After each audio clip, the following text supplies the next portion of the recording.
Bienvenidos, esto es Vox. Poco Ortodoxas es un programa que hacemos 4 mujeres economistas con la idea de sacar la academia de la universidad y llevarla a las calles. Por eso, todos los martes a las 20 horas tenemos una cita para charlar de los temas destacados de la semana, intentando aportar una visión académica al día a día. Nos pueden escuchar por Radio El Informante en elinformanteradio.com.ar y por la repetidora de Córdoba, Tribu Contenidos, que pueden sintonizar en tribucontenidos.com.ar.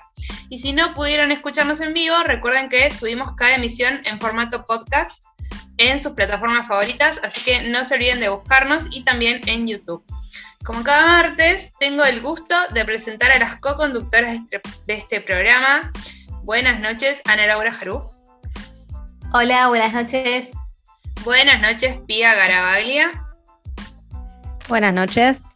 Y hoy no está Noelia Méndez Santolaria, así que yo les doy la bienvenida a Antonella Gerbaji al programa de hoy, donde vamos a charlar de un montón de cosas. Tema de la semana, tenemos consigna greenwashing, tenemos qué pasa con la actividad económica, qué está pasando con el control de precios y qué pasa en Sudán.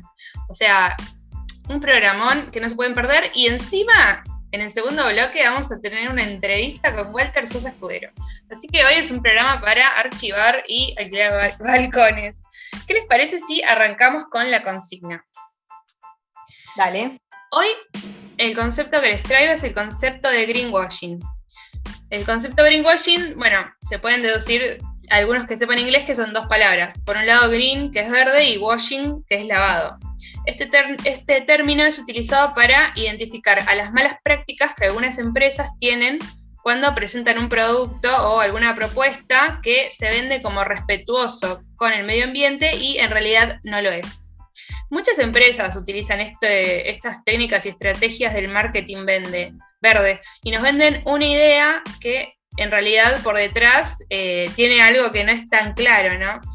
Es un lavado de cara al observador o posible cliente. Sí, ¿me querías decir algo? Sí, perdón que interrumpa, pero para que no se me escape, a ver, esto sería como un greenwashing. Hoy vi un panfletito de Juntos por el Cambio que decía los liberales están con nosotros, algo así, para captar votos, y es una forma también de confundir, ¿no? Al electorado. Es un liberal washing.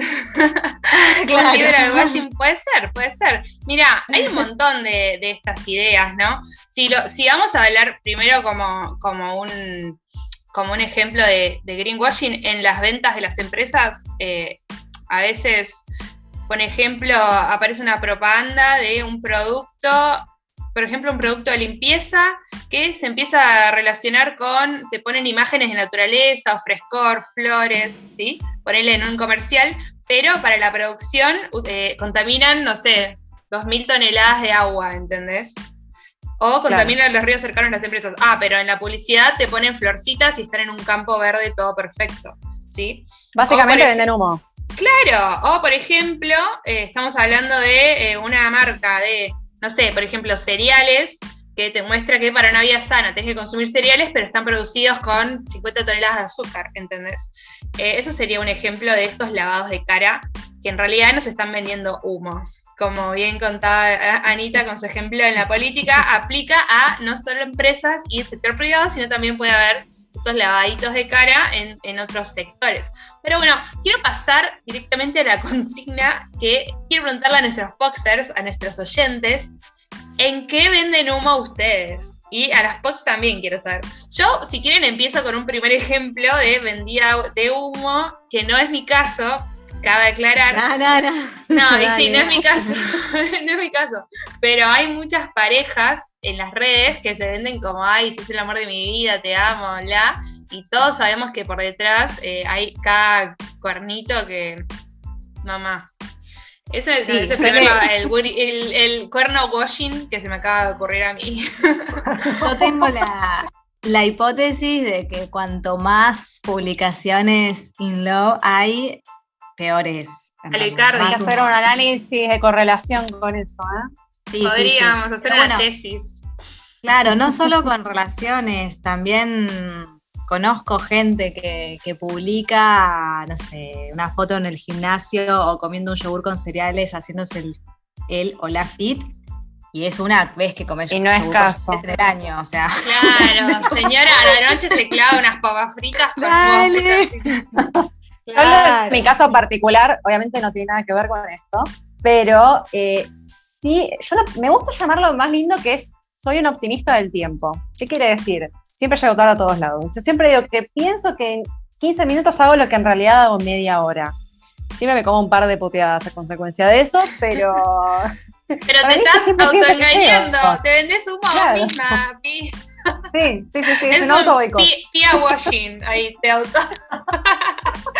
auto-washing. Claro, auto-washing. Está muy bueno. Bueno, aplica entonces sector público, sector privado y personal. Está muy bueno. Bueno, entonces dejo la pregunta planteada a los Foxers. Esperamos que nos respondan en Instagram, en la cajita que les vamos a poner, para que nos digan en qué venden humo y qué les parece si ya directamente pasamos al tema de la semana. Dale. ¿Vamos?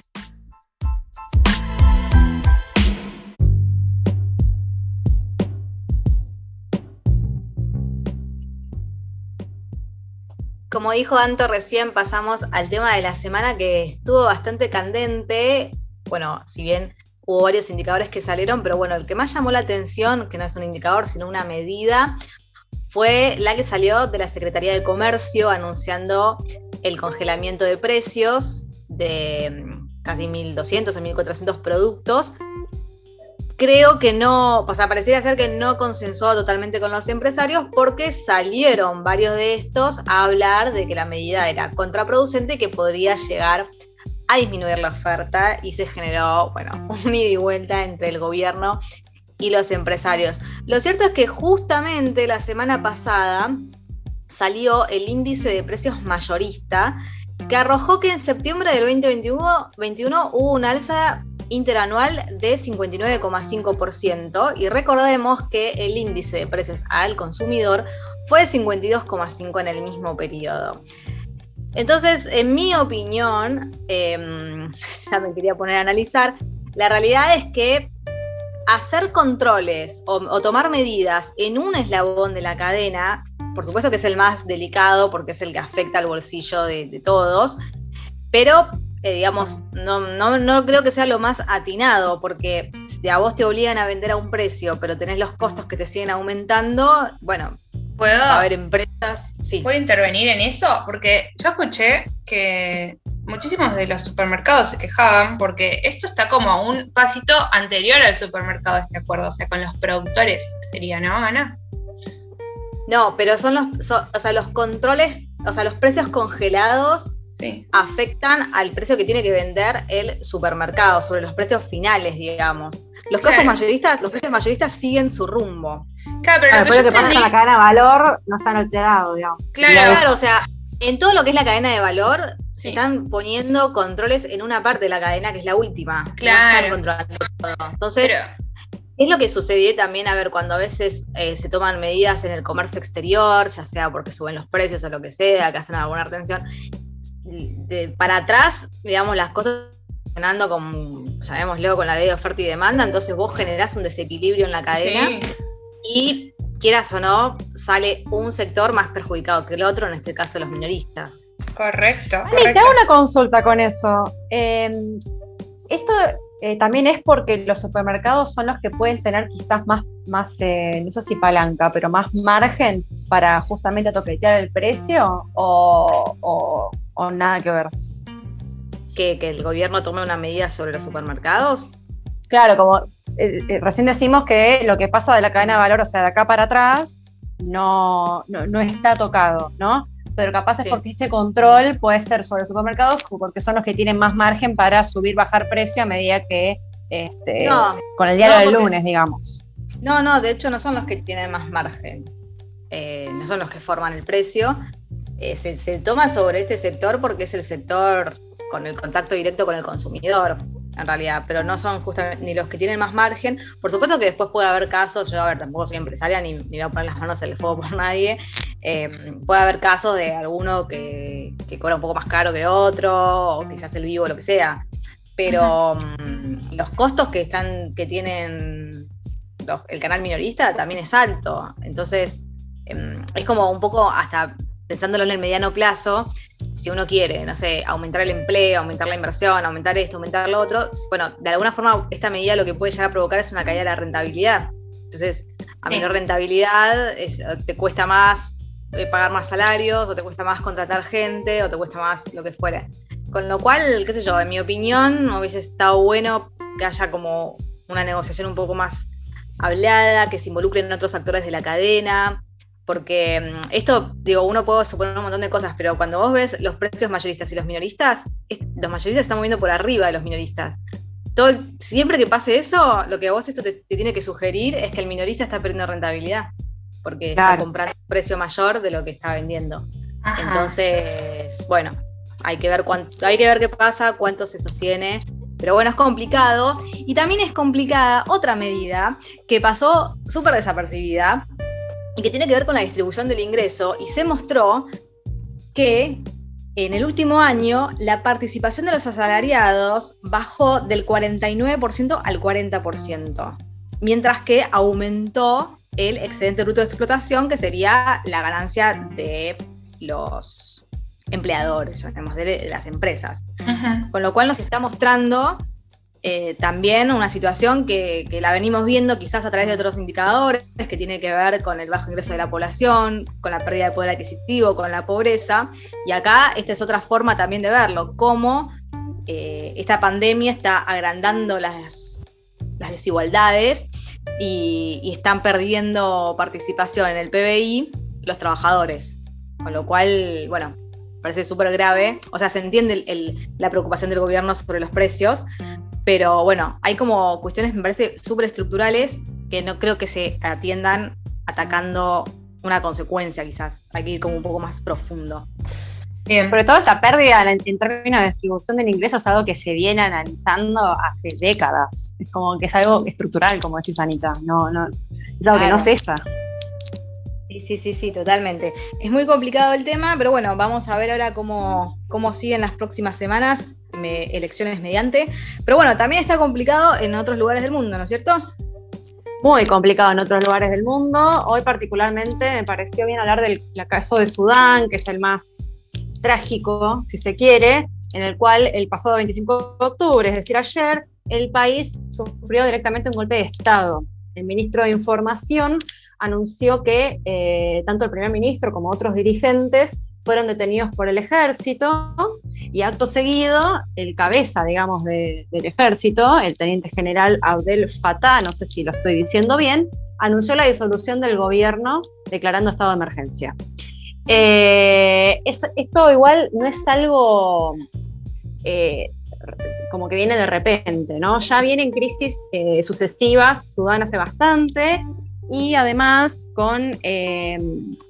ya desde la independencia con el Reino Unido, que vienen idas y vueltas, pero particularmente a mediados y finales de 2019 ya tuvieron un golpe de Estado que generó bastantes divisiones internas, y hoy se cristalizó directamente, ¿no? La verdad que no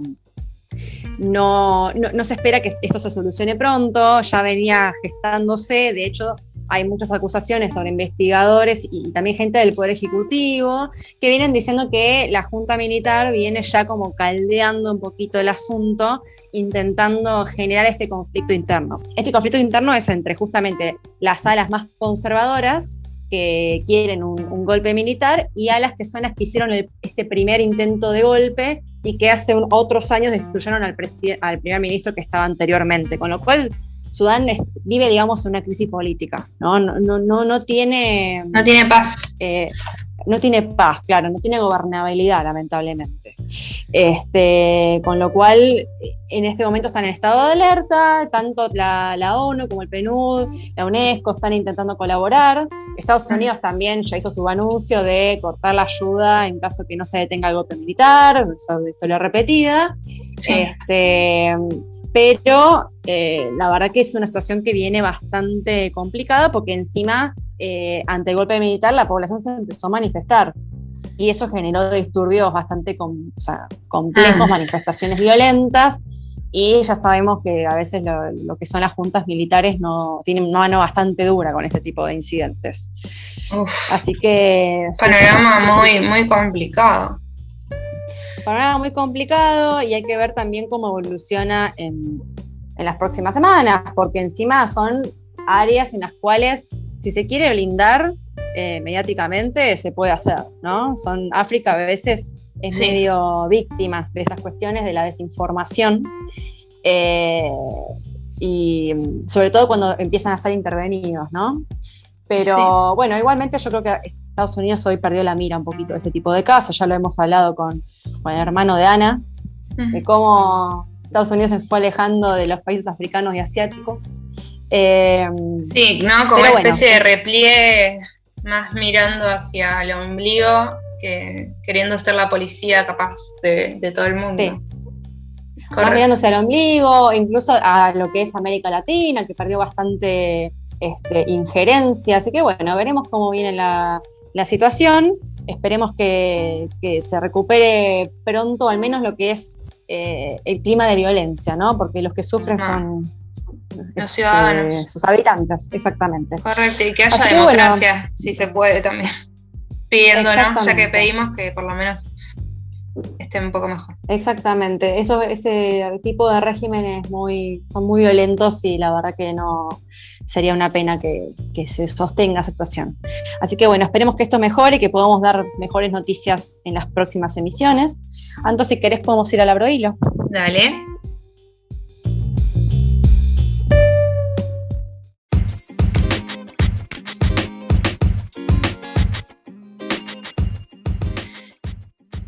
Y después de estas noticias que no son tan alegres, yo les traigo buenas noticias de la mano del Abro Hilo, y vamos a hablar hoy del tema de que la actividad económica creció en agosto un 1,1% en relación a julio, provocando que la actividad económica de nuestro país llegue a los niveles que estaban antes del COVID. O sea, ya recuperamos toda la actividad que perdimos por el 2020, que fue un año para el olvido.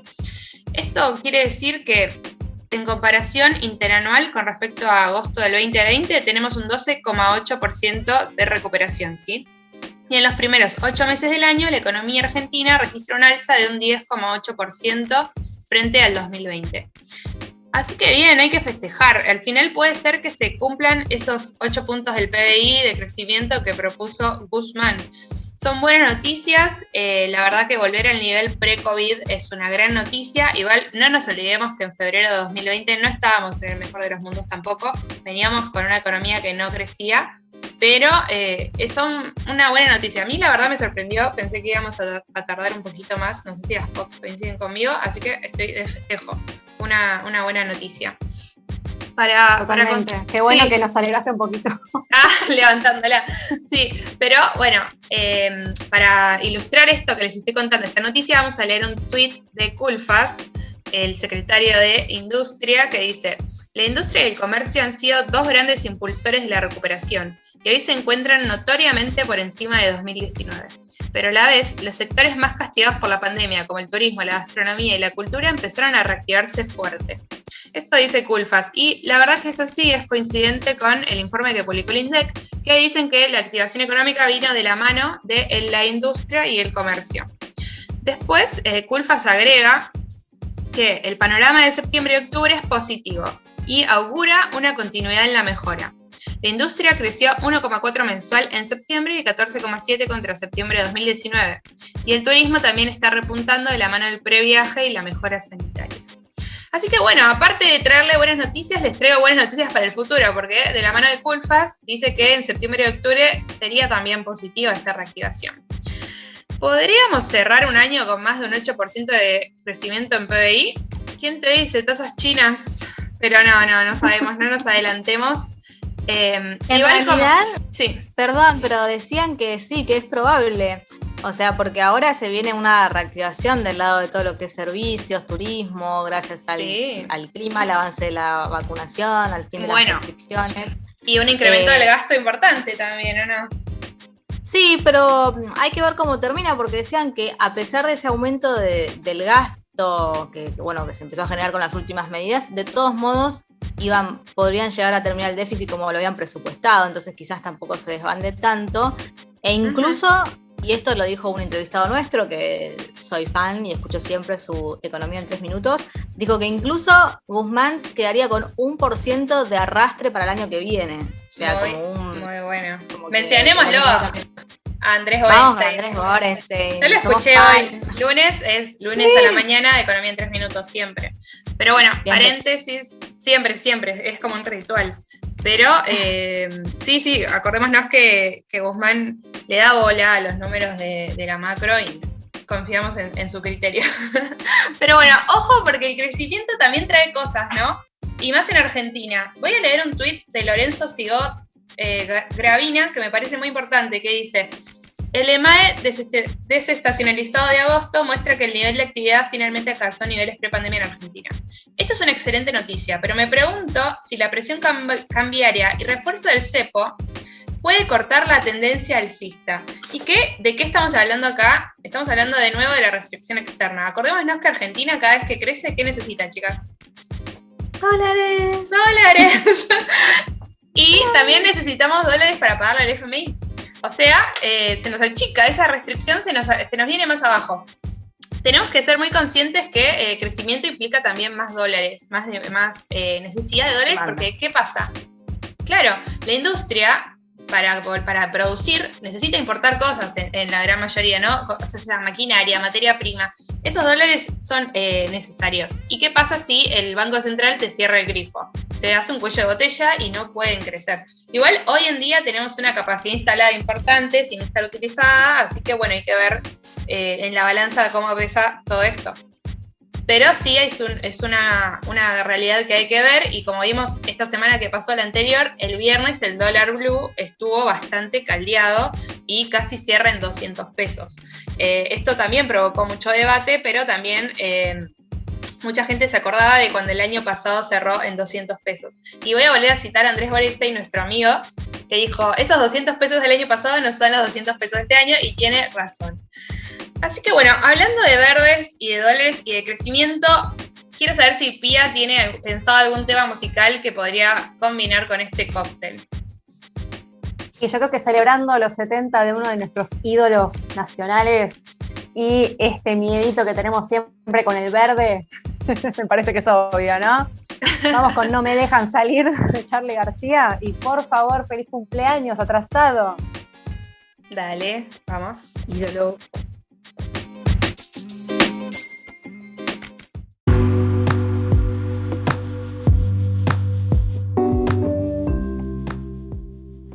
Bienvenidos al segundo bloque de Vox, y en esta oportunidad tenemos el placer de charlar con Walter Sosa Escudero para la entrevista de esta noche. Buenas noches, Walter, ¿cómo estás? Gracias por haber venido. Hola, buenas noches, muchísimas gracias.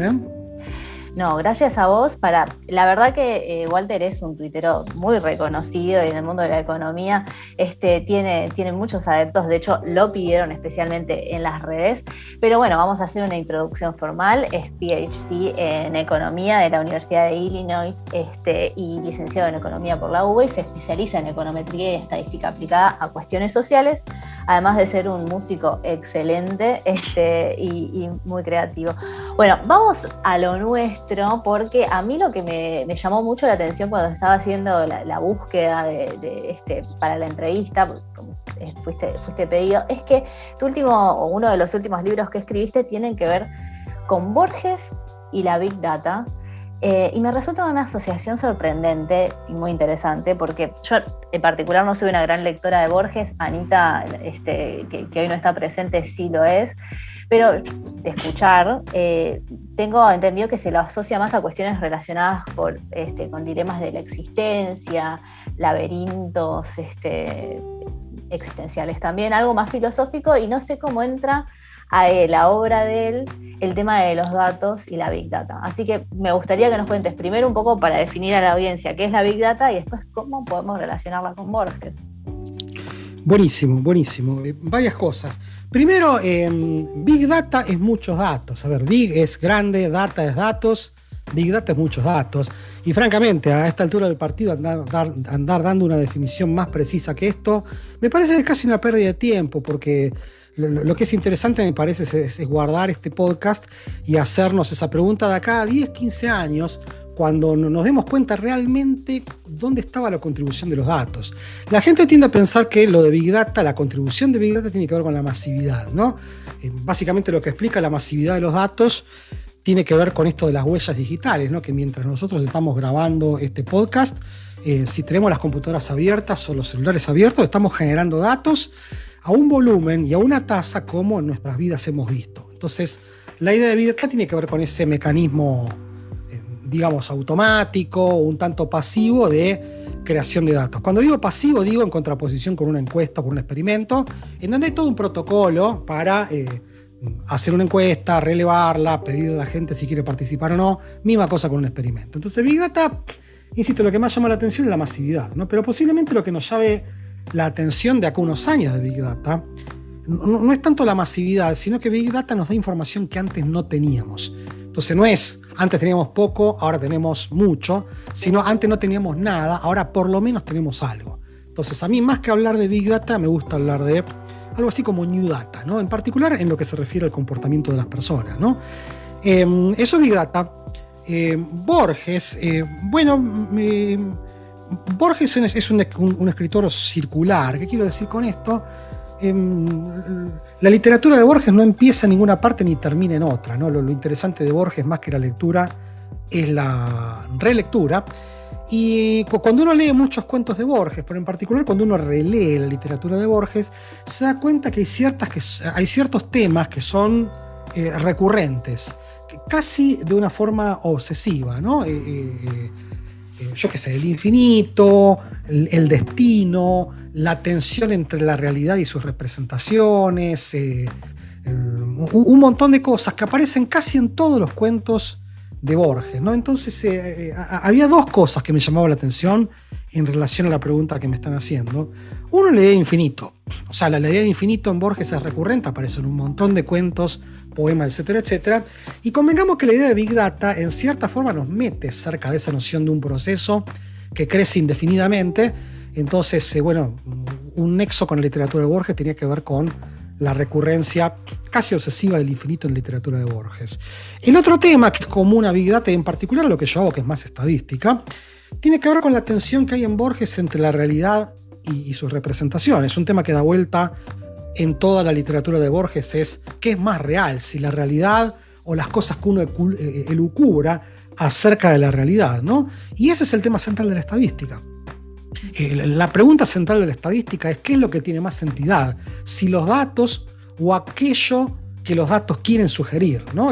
La gran tensión de la estadística es aprender con los datos, no tanto de los datos. A mí no me gusta mucho esta terminología de moda ahora que se llama ciencia de datos, porque la ciencia de datos y la estadística no estudian datos, sino que estudian no lo que los datos dicen, sino lo que los datos quieren decir. Entonces, en definitiva, un tema central de la estadística tiene que ver con la tensión que hay entre los datos y el tipo de interpretación, de conclusión, de predicción que uno está dispuesto a sostener a partir de los datos. O sea, son los datos y sus interpretaciones, que es el tema central de la estadística, yo diría, y que resulta que es uno de los temas, centrales en la literatura de Borges.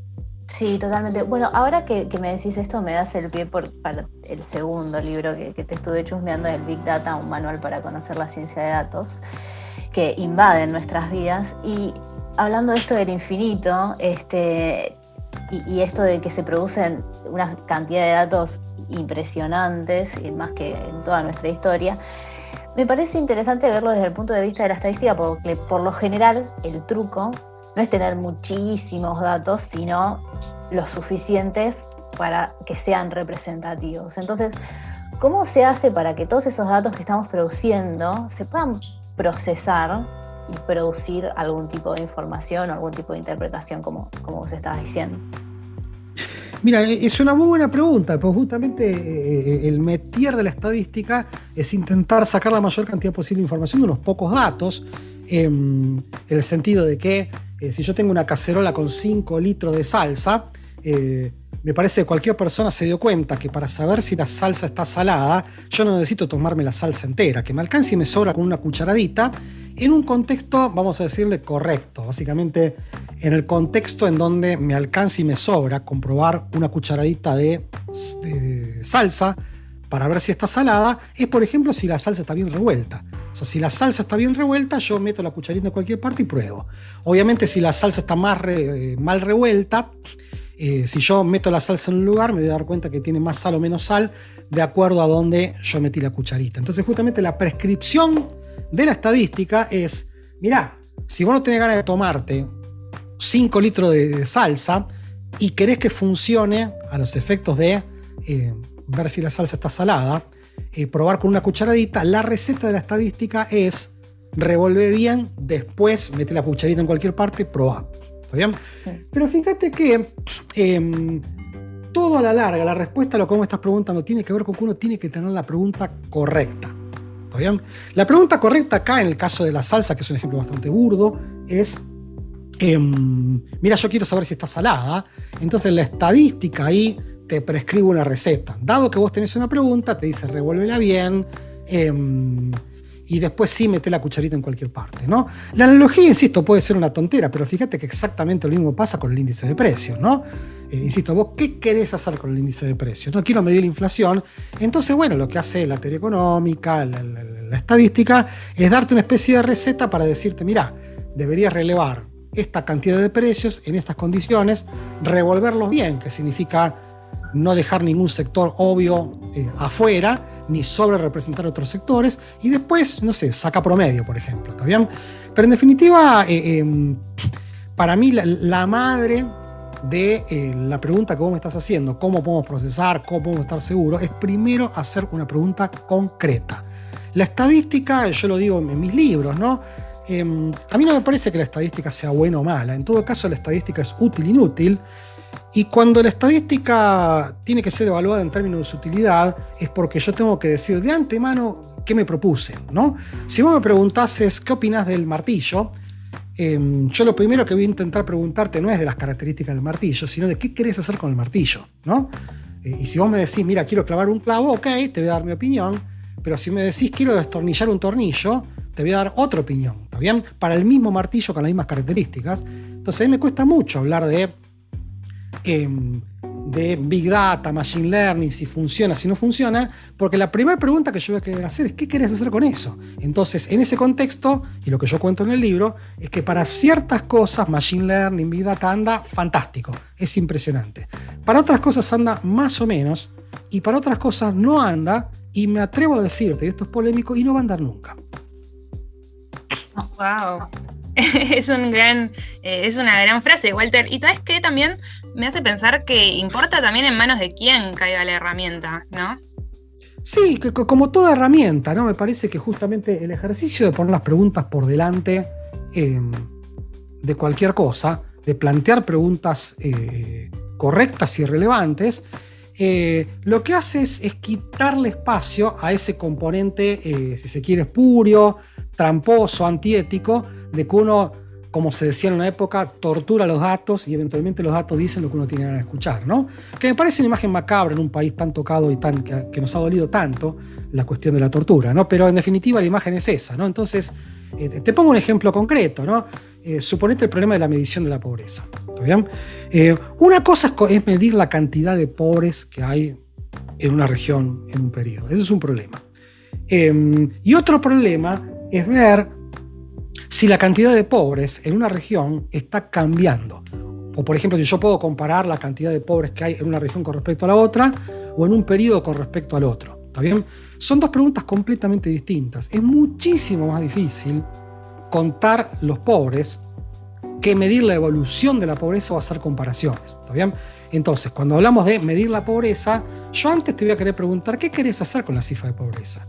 O sea, una cosa es, yo quiero ver si hay más pobreza en Bolivia que en Argentina que en Francia que en Alemania. Bueno, ahí yo te voy a sugerir ciertas técnicas, ciertos métodos. Ahora, si vos me decís, no, lo que yo quiero hacer es monitorear la evolución de los precios a lo largo del tiempo, ahí te voy a sugerir otros métodos, otras ideas. Ahora, si vos no me decís nada, yo no te puedo decir nada, ¿está bien? Entonces, en definitiva, volvemos sobre esta idea de la relevancia de hacer preguntas correctas, porque eso deja en claro qué se puede esperar de Big Data y qué no se puede esperar. Walter, decías algo sobre que hay aspectos en los que el Big Data no va a servir nunca, y yo te quiero contar como una teoría, una hipótesis que espero que me la puedas refutar. Pero en este mundo donde hay tanta información, donde se producen tantos datos, por supuesto también la era de la posverdad, siento que entramos como una especie de edad media o edad oscura nueva, pero no por falta de información como fue la edad media que nos precedió, sino por el exceso absoluto de datos y de estímulos constantes. ¿Qué opinas de esto? Opino dos cosas. Primero, que justamente es y esto es Borges de vuelta, mirá vos cómo son las cosas, ¿no? Circulares. El verdadero rol de la ciencia es ver si uno puede resumir fenómenos muy, muy complejos en leyes muy simples o en muy pocas leyes, ¿no? Borges tiene un cuento muy famoso, quizás el más famoso de Borges, que se llama Funes el Memorioso. Funes es un muchacho, unos 19 años, que no podía olvidar absolutamente nada. Tenía un registro muy milimétrico de absolutamente todo, y Borges, cargándolo, lo que medio que dice, bueno, pero para Funes, pensar es olvidar diferencias, ¿está bien? Y el objetivo de la ciencia es olvidar diferencias, no ser consciente de eso. Entonces, justamente me parece que lo que nos va a salvar del despelote del ruido es que tengamos una tecnología para construir señales claras. O sea, es el rol de la ciencia, ciencia social, ciencia exacta, lo que vos quieras, el que debería decir, mira, todos estos datos en realidad obedecen a ciertos patrones bastante básicos. Y bastante bien nos ha ido como sociedad cuando pensamos de esa manera, ¿no? Punto número 1. O sea, en definitiva, me parece que esto pone arriba de la mesa cada vez más de una manera más contundente la necesidad de ver a través de los datos, no los datos, ¿no? El punto número 2 es que yo estoy de acuerdo en que tenemos un montón de datos como nunca tuvimos, pero no me es obvio que necesariamente tengamos más información, ¿no? ¿Por qué se ganan el Nobel Card Angrist y Guido Imbens? Justamente por darse cuenta que no importa qué es lo que uno haga, uno nunca tiene todos los datos, ¿está bien? Por lo menos para ciertas preguntas, ¿no? Los datos que uno no tiene son los datos contrafácticos. O sea, yo con sensores, con huellas digitales, puedo sacar muchísima información acerca de la gente que tiene la UH y qué es lo que hace la gente con la UH, si le va bien, si le va mal, etcétera, etcétera. Fantástico. Ahora, los efectos de evaluar la UH, yo lo que necesitaría es información de esas mismísimas familias, pero en la circunstancia de no haber recibido la UH. O sea, necesito información contrafáctica. Para ver la efectividad de un remedio, yo necesito ver a una persona que tomó ibuprofeno y exactamente a la misma persona en la circunstancia de no haber tomado ibuprofeno. Big Data muestra una cosa, pero la otra no. ¿Está bien? Yo me muero por sacar datos de cómo le hubiese ido a las familias de no haber recibido la UH. Me encantaría saber, perdón, lo macabro del término, ¿no? Pero yo fui y me vacuné. Y ni me quiero imaginar cómo me hubiese ido de no haberme vacunado. ¿Está bien? Entonces, en definitiva, para evaluar la efectividad de una vacuna, para evaluar una política pública, yo necesito información contrafáctica, y Big Data me da un montón de información fáctica, pero contrafáctica no. ¿Está bien? Claro, lo que entonces, se llama grupo de control, grupo de tratamiento y grupo de control. En términos toscos te diría que sí, pero pensarlo en términos macro también. O sea, nosotros implementamos una política monetaria y me encantaría saber cómo nos hubiese ido de no implementarla. ¿Está bien? La comparación entre así la implementó un país, así la implementó a otra, tiene un montón de dificultades porque los países difieren en bastante más que en el tipo de política monetaria que implementaron. Entonces, la lógica se aplica a cosas muy micro, que esa es la razón por la cual vimos el premio Nobel hace 2 semanas, pero también la lógica se aplica a cosas muy macro. Insisto, a mí me encantaría que vos me des datos de cuál habría sido la evolución del dólar de tener un mercado completamente libre. ¿Está bien? Y no lo veo eso. Y Big Data no me lo muestra. Entonces, en definitiva, llama la atención que aun cuando tengamos una parva de datos, como no tuvimos nunca en la historia, esas preguntas muy básicas si la UH funciona, si la pandemia va a terminar, etcétera, etcétera, siguen sin respuesta. Insisto, Big Data mediante, en plena época de algoritmos de Big Data, con una mano en el corazón, pero le preguntamos a los oyentes, ¿quién sabe cuánto vale el dólar de acá a 5 días? ¿Quién sabe quién va a ser el próximo presidente o la próxima presidente? No tenemos la menor idea. Y en cierto sentido a veces decís, bueno, en otro sentido menos mal. Yo cuando prendo la tele y empiezo un partido de fútbol, me encanta no saber quién va a ganar, aun cuando vos tengas una conjetura. ¿Está bien? Entonces llama la atención cómo puede ser cierto que con tantos datos, en la época de Big Data, ciertas preguntas muy básicas todavía estén ajenas al escrutinio de Big Data. Entonces, en definitiva, no saber cuánto va a valer el dólar la semana que viene no es que no lo sabemos porque no tenemos datos, sino porque estamos pensando incorrectamente, porque es una pregunta muy compleja. ¿Está bien? Tiene que ver con la naturaleza interactiva de las ciencias sociales. Entonces ahí, insisto, si alguien me dice, mira, yo quiero predecir quién va a ganar las elecciones, yo más que mirar datos le dirá, ok, pero entendé cómo funciona la política, entendé cómo funciona la teoría de juegos. ¿Está bien? Entonces, en ese sentido es que yo digo que los datos per se no van a resolver un problema, sino que la razón por la cual nosotros no podemos predecir correctamente quién va a ganar una elección, quién va a ganar un partido de fútbol, cuánto va a valer el dólar, no es porque nos faltan datos, no es un problema de que faltan datos. Correcto, Walter. Y sabes que esto, te puedo hacer la última pregunta porque ya se nos está acabando el tiempo, pero esto que estás diciendo me hace pensar también en un poco en la inteligencia artificial y la discusión de si la inteligencia artificial, esto lo pienso yo, capaz me fui por las ramas, pero si la inteligencia artificial alguna vez va a pasar a la inteligencia del hombre. ¿Y no es un poco que la inteligencia artificial repite lo que ya pasó, pero no tiene como creatividad o para hacer algo diferente y nuevo? ¿Se podría relacionar un poco con el tema de por qué Big Data no podría predecir cuánto va a estar el dólar en 5 días? Sí, pero son dos cosas diferentes. Ojo, en el caso del dólar, posiblemente, de un partido de fútbol, la razón por la cual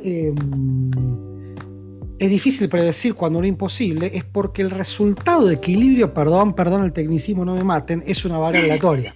¿Está bien? Ajá. ¿Qué quiero decir con esto? Alguien patea un penal, alguien lo ataja, y el resultado de a dónde lo patea el delantero, a dónde se tira el arquero o la arquera, no está determinado por el juego. Lo que el juego determina es, mira, va a pasar esto con ciertas chances y esto con ciertas chances. ¿Está bien? Uh-huh. Entonces, en definitiva, esa aleatoriedad en si alguien se tira a la izquierda o a la derecha, alguien patea a la izquierda o a la derecha, es una aleatoriedad intrínseca al desarrollo del juego, valga la palabra, ¿está bien? Entonces no es un problema de datos, es que lo máximo que se puede predecir es el comportamiento de una variable aleatoria, ¿está bien? Que Big Data pueda ayudar a lidiar con ese problema no me cabe la menor duda, pero lo que ha pasado en particular con las situaciones experimentales o con los penales es que un resultado de la gente que ha estudiado eso es que los datos no agregan nada, agregan muy poquito. Yo te puedo regalar, como lo hizo Ignacio Palacios Huerta, te puedo regalar todos los penales que pateó Maradona, y una característica que surge es que vos no podés adivinar a ciencia cierta para dónde va a patear Maradona. ¿Está bien? Eso es lamentable, pero cierto, ¿viste? Y debe ser el secreto del éxito también. No, pero si no también sería muy aburrido vivir en un mundo donde todo sabes lo que va a pasar. Así que bueno, Walter, la verdad que tenerte esta noche con nosotras fue un lujazo. Estamos muy contentos de haberte recibido en Pox y no queríamos dejar de agradecerte por estar acá en la entrevista con nosotras. La verdad que sos un genio y la pasamos muy bien charlando con vos. Bueno, muchísimas gracias. Otro día hacemos otro para hablar pura y exclusivamente de guitarras y de música. Así que nos encanta, ese lo hacemos de 2 horas. Sí. Ese programa extra large. Nos encantó, dale, Walter. Estamos viéndonos y hablando de guitarras y un día queremos ir a verte tocar también. Te comprometemos a invitarnos a ver. Sí. Buenísimo. Muchas gracias. Un saludito. Chau.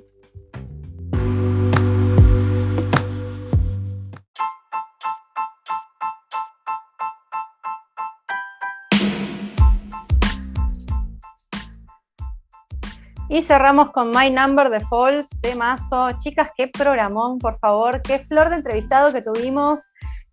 Un placer, como siempre. Anto, ¿querés contarnos dónde nos pueden escuchar si se perdían el programa de otras veces? O sí. Revivir, o también tirarnos a consultas? Obviamente. Si quieren seguir la charla, nos encuentran en las redes, estamos en Facebook, Instagram y Twitter como Poco-Ortodoxas. Y si quieren volver a escuchar este programa o cualquier otro, nos encuentran en Spotify como Poco Ortodoxas y en YouTube como Poco-Ortodoxas.